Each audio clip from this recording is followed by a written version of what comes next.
அளப்பரிய ஆற்றல் வெளிப்படுகிறது.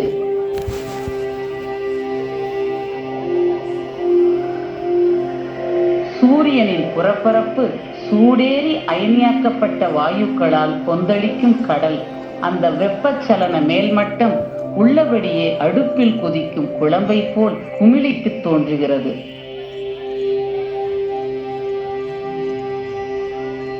இங்கும் அங்குமாக சில இடங்களில் சூரிய கரும்புள்ளிகள் என்று அழைக்கப்படுகிற இருண்ட பகுதிகளும் காணப்படுகின்றன. அந்த பகுதியில் இருந்து ஆற்றலுடன் கூடிய கிளர்வுகளாய் புறஊதா கதிர்வீச்சுக்களும் எக்ஸ் கதிர்வீச்சுக்களும் அண்டவெளியில் வாரி இறைக்கப்படுகின்றன. அன்றியும் அதன் புறப்படல நிறை உமிழ்வுகள் ஆற்றல் மிகு துகள்கள் சுழல் வீச்சுக்களாக சூரிய மண்டலத்தின் குறுக்கே அதிவேகத்தில் சீறி பாய்கின்றன. உண்மையில் நம் சூரியன் மிகவும் உக்கிரமான இடம்தான். 15 கோடி கிலோமீட்டர்கள் தூரத்தில் நம் பூமி சூரியனின் எழுச்சிகளிலிருந்து கண்ணுக்கு புலப்படாத புவிகாந்த தடுப்பு போர்வையினால் பாதுகாக்கப்படுகிறது. அதன் விளைவாக பூமியின் வட தென்துருவ வானில் அழகிய சுடரொளிகள் மின்வெட்டலாய் பளிரிடுகின்றன.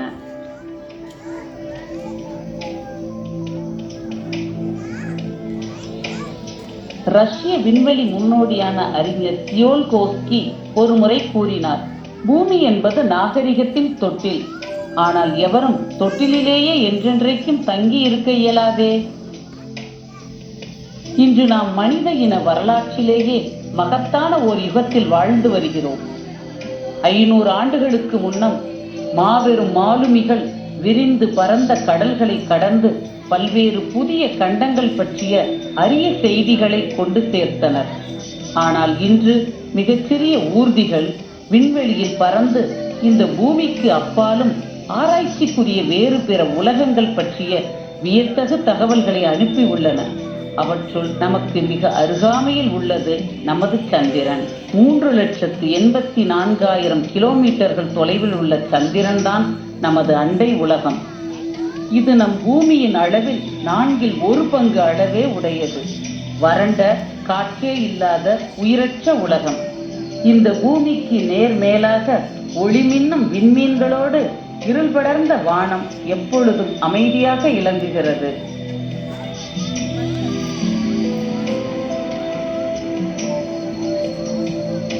சந்திரன் பொலிவும் அழகும் கொண்டு திகழ்கிறது. நிலாத்தட்டில் குறுமிளகு சிதறல் போல சந்திர நிலப்பரப்பில் ஆயிரக்கணக்கான குழிவுகள், 5000 மீட்டர்களுக்கும் கூடுதல் உயரங்கொண்ட சிகரங்களுடன் எம்பி எழுந்த சில நீண்ட மலைத்தொடர்கள் எழுச்சியுடன் உள்ளன. பிற இடங்களில் விரிவான சமவெளிகளெங்கும் எரிமலை குழம்பு நிலாவின் உள்ளக துளைகளில் இருந்து பீறி கிளம்பி தாழ்வான பரப்புகளில் வெள்ளமாய் ஓடி இறுகி உறைந்த நிலையில் காணப்படுகிறது. 1960ஆம் ஆண்டுகளின் இறுதி தொட்டு 1970ஆம் ஆண்டுகளின் தொடக்கம் வரையிலும் அமெரிக்க விண்வெளி வீரர்கள் இங்கு பயணம் செய்து உள்ளனர். தங்கள் வருகையின் போது அவர்கள் இங்கு விட்டு சென்ற உபகரணங்கள், நிலா ஊர்திகள் மற்றும் மனித காலடிகள் எல்லாம் இனி வரும் பல நூற்றாண்டுகளுக்கு அவர்தம் நிலா பயணத்தில் சாட்சியங்களாக நிலைத்து நிற்கும். ஒருவேளை என்றேனும் ஓர் நாள் மனித இனம் திரும்பி வந்து இங்கு குடியேறி நிரந்தர அறிவியல் தளங்கள் நிறுவலாம். வேற்று உலகின் முதல் நகரங்கள் எழுப்பப்படுவதற்கும் இது வழிவகுக்கலாம்.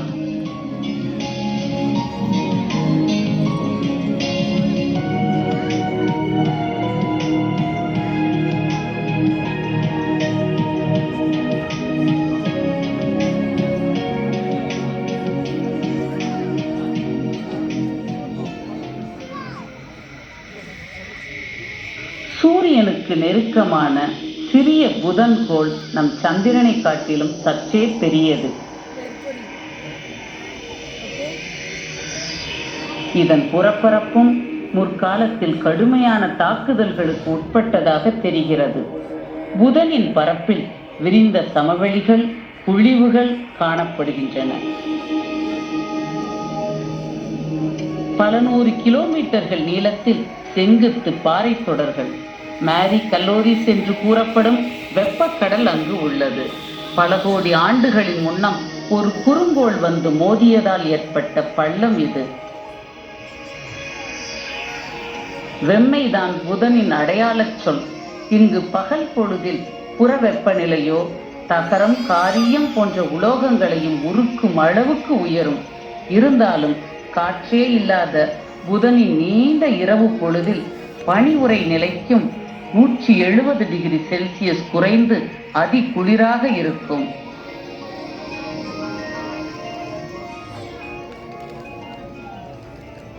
புதன் கோளுக்கு அப்பால் ஒளிரும் வெள்ளிக்கோள் வெண்ணிற மேகங்களால் போர்த்தப்பட்டு உள்ளது. கிரேக்க ரோமானிய தொன்மங்களில் இது ஒரு காதல் தேவதையாக சித்தரிக்கப்படுகிறது. ஆனால் அழகான இந்த கோளின் மேகமூட்டங்கள் உண்மையில் மூச்சடைக்கும் கரியமில வாயு மற்றும் கந்தக அமில துளிகளால் ஆனவை.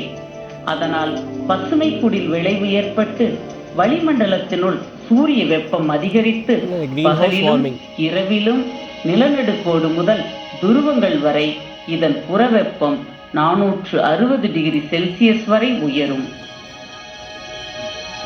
சோவியத் நாட்டு வெனிரா விண்கலம் முதன்முறையாக வெள்ளியின் தரைப்பரப்பின் காட்சிகளை அங்கு தரையிறங்கி படம் பிடித்து அனுப்பியது. விண்கலம் வெள்ளியின் வெப்பத்திலும் அழுத்தத்திலும் சிக்கி அடிபடுவதற்கு முன்னதாகவே அனுப்பிய படங்கள் இவை. அமெரிக்காவின் மெகலன் விண்கலனும் கொஞ்சம் பாதுகாப்பான தூரத்தில் பறந்தபடி திறன்மிக்க ரேடார் கருவிகளை பயன்படுத்தி அந்த கோளின் மேகத்திரைக்குள் ஊடுருவி உற்று நோக்கி வெள்ளியின் பரப்பின் படங்களை அனுப்பியது. வெள்ளியின் தரையில் நீண்டு திரண்ட சமவெளிகள், வினோதமான தோசை வடிவ நில அமைப்புகள், முன்பொரு காலத்தில் அகன்ற பள்ளத்தாக்குகளில் வெள்ளமாய் பாய்ந்து ஒழுகிய பாறை குழம்பினை உமிழ்ந்த ஓங்கிய எரிமலை சிகரங்கள் ஆகியன காணப்படுகின்றது. இன்றைக்கும் பெரிய எரிமலைகள் அங்கு கனலையும் கந்தக சாம்பலையும் அள்ளி இறைத்து கொண்டிருக்கின்றனவா? சமீபத்தில் வெள்ளியினை ஆராய்ந்த வீனஸ் எக்ஸ்பிரஸ் என்ற ஐரோப்பிய விண்கலம் இது உண்மை என்றே தெரிவிக்கிறது. வெள்ளி நம் பூமியின் மிக நெருங்கிய அண்டைக்கோள். ஆனாலும் இது வெவ்வேறு அண்டை உலகங்கள் எப்படியெல்லாம் இருக்கின்றன என்பதற்கு அற்புத சான்று பகர்கின்றது. வெள்ளிக்கோள் எழிலுக்கும் அன்பிற்கும் உரிய தேவதை என்கிற புகழ் ஒருபுறம் இருந்தாலும் உண்மையில் இது வேத நூல்கள் விவரிக்கும் நரகத்திற்கு மிக அருகில் உள்ளதாக தோன்றுகிறதே. பூமிக்கு அப்பால் செவ்வாய்க்கோள் அமைந்துள்ளது. இதற்கு உருளைக்கிழங்கு வடிவில் டிமோஸ், போபோஸ் ஆகிய 2 குட்டி சந்திரன்கள் உள்ளன. மணற்குன்றுகள் நிறைந்த பாலைவனங்கள், இருண்ட பிரதேசங்கள், ஒளிரும் பனித்துருவங்கள் கொண்ட உலகம் செவ்வாய். செந்நிற இரும்பு துரு சமவெளிகளில் புழுதி பூதங்கள் சுழன்றோடுகின்றன. அவ்வப்போதாய் சீறி கிளம்பும் இந்த கொடும் புயல் வழியில் கிடக்கும் அனைத்தையும் சுருட்டி வாரி அழித்துவிடும்.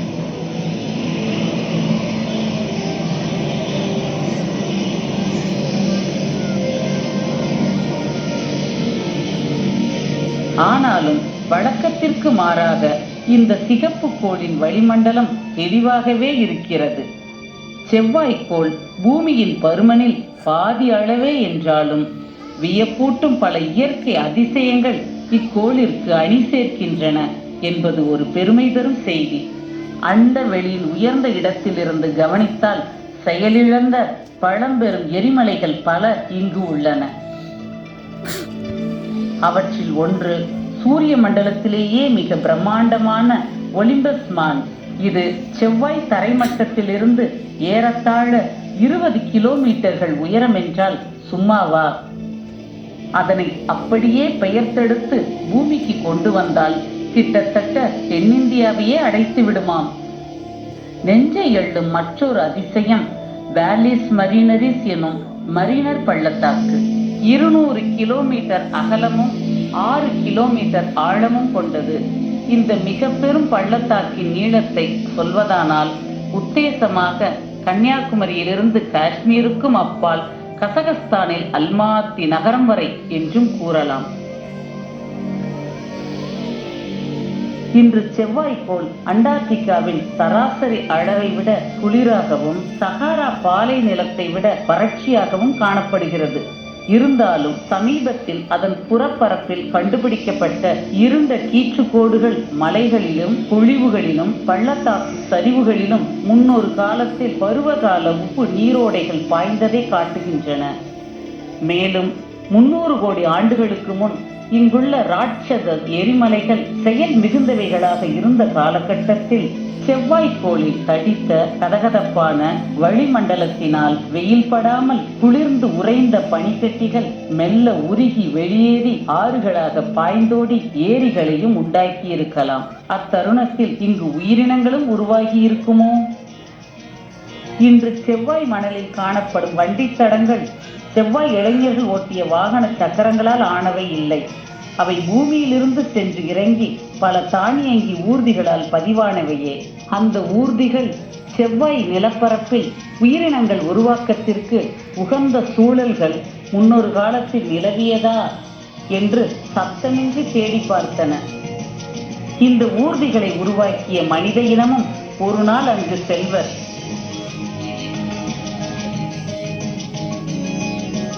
ஆனால் எதிர்பாராத முரண் திருப்பமாக பழங்காலத்தில் செவ்வாய் பாறைகளுக்குள் உயிரி படிவங்கள் புதைந்திருந்தது.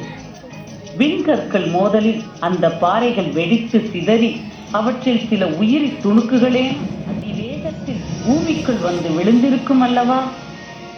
சுருங்கச் சொல்வதானால் ஒருவேளை நாம் அனைவருமே உண்மையில் செவ்வாயிலிருந்து வந்தவர்களோ?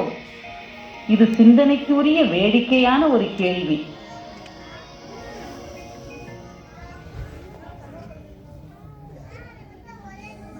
செவ்வாய்க்கோளுக்கு அப்பால் குறுங்கோள் வளையம் அமைந்துள்ளது.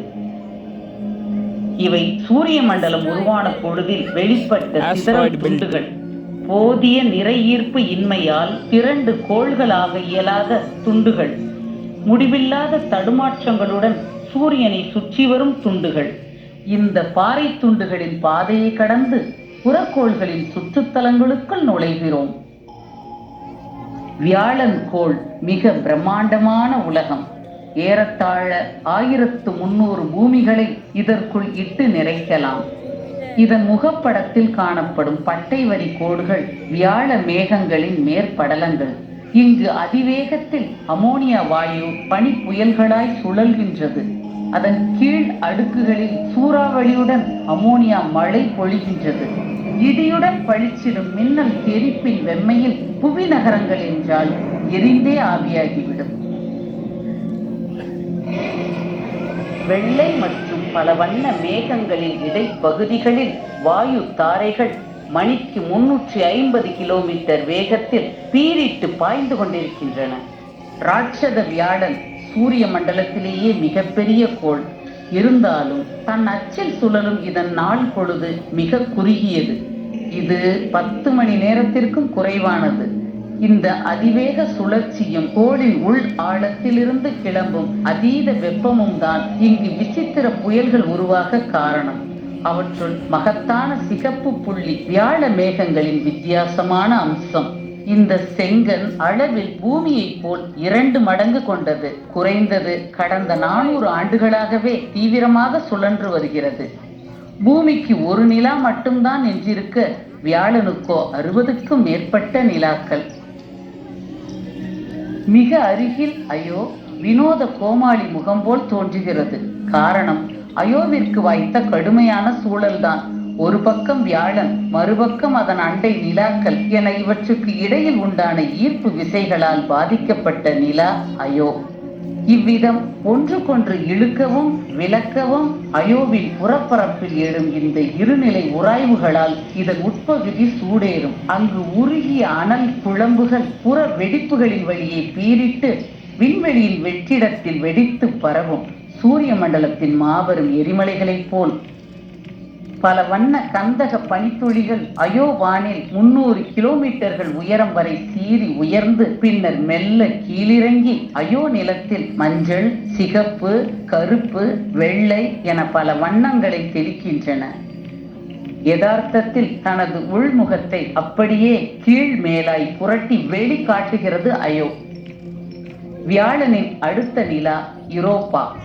இதன் புறப்பரப்பு வெடிப்புகள் விழுந்த பனித்தகடு. அதன் அடிப்படலம் முழுதும் பெருங்கடல். அங்கு ஒருவேளை கரிம மூலக்கூறுகள் செறிந்தும் இருக்கலாம். எதிர்கால விண்கலன்கள் அதன் தரையில் இறங்கி புற அடுக்கை துளைத்து யூரோப்பாவின் வேற்றுலக கடலில் உயிர்கள் உள்ளனவோ என்கிற தேடலிலும் ஈடுபடலாம்.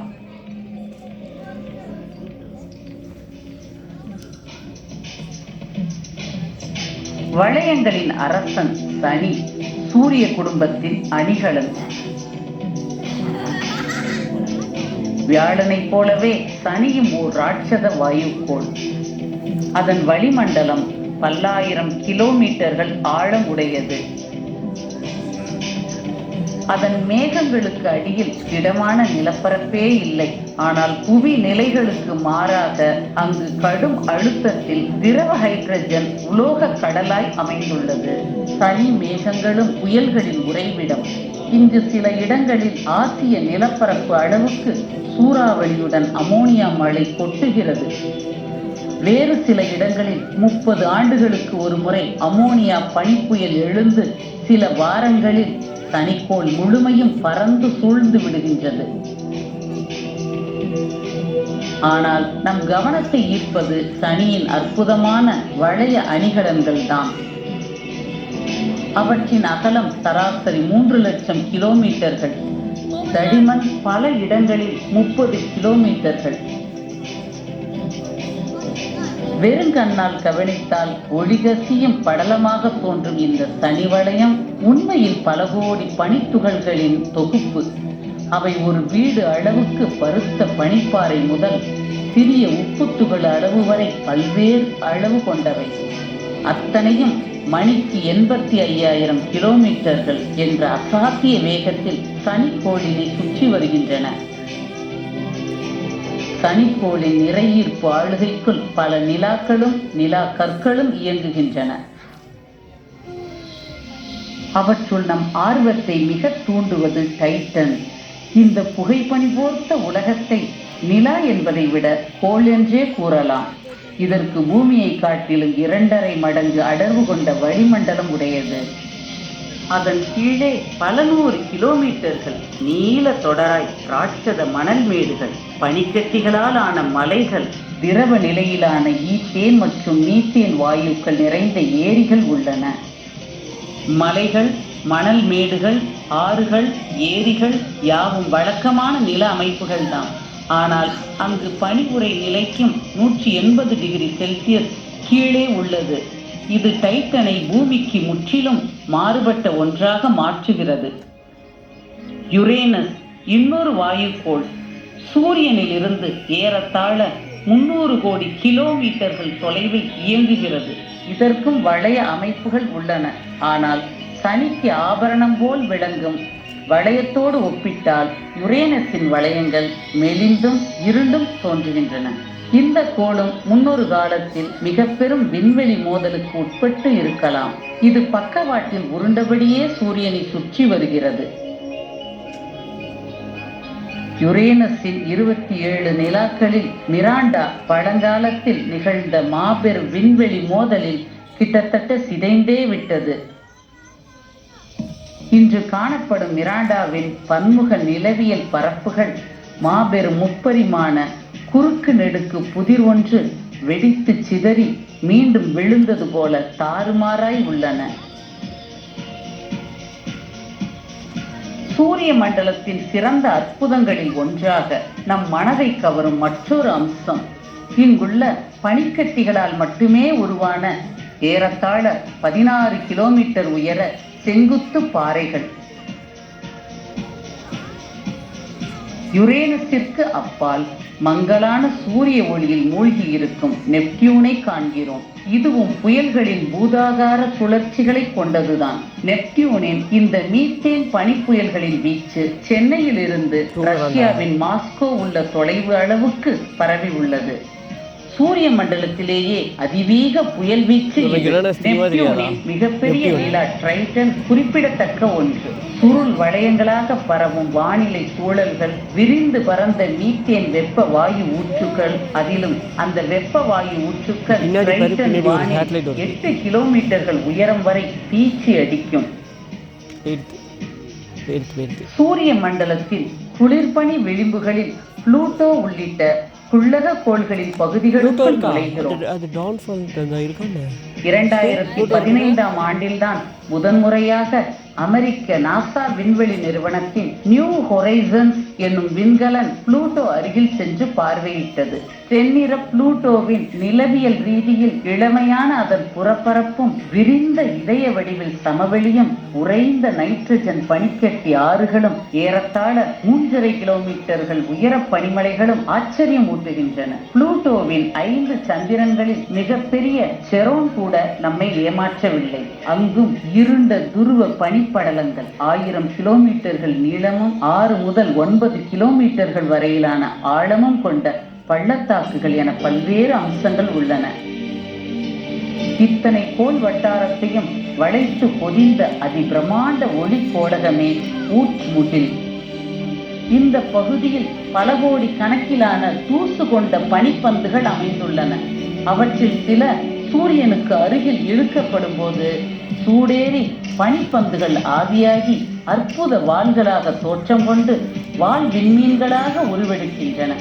அவற்றில் சில இன்றைக்கும் நம் வானத்தை அவ்வப்போது தழுவிச் செல்கின்றன. பல கோடி ஆண்டுகளின் முன் எண்ணற்ற வால் விண்மீன்கள் நமது பூமியின் மீது கடுமையாக மோதி உள்ளன. அப்போது அவை தண்ணீர் மற்றும் கரிம மூலக்கூறுகளை பூமிக்குள் வந்து கொட்டியும் இருக்கலாம்.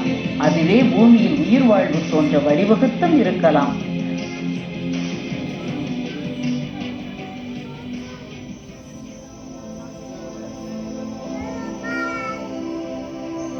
நமது சொந்த சூரிய குடும்பத்திற்கு அப்பால் வேறு ஏதேனும் சூரிய மண்டலங்களும் தோன்றியிருக்க கூடுமோ? வியந்து நோக்குவது மட்டுமே நீண்ட காலமாக நம்மால் முடிந்ததாக இருந்தது. இன்றைக்கு கடந்த 1/4 நூற்றாண்டு அளவுக்குள் ஏறத்தாழ 2000க்கும் கூடுதலான கோள்கள் அண்டவெளியில் மற்ற விண்மீன்களை சுற்றி கொண்டு இருப்பதை கண்டுபிடித்து இருக்கிறோம்.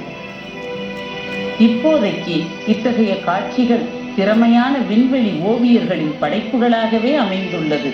நமது சூரியக்கோள் அமைப்பை விட அற்புதமான வேறு உலகங்களும் அண்டவெளியில் இருக்கலாம்.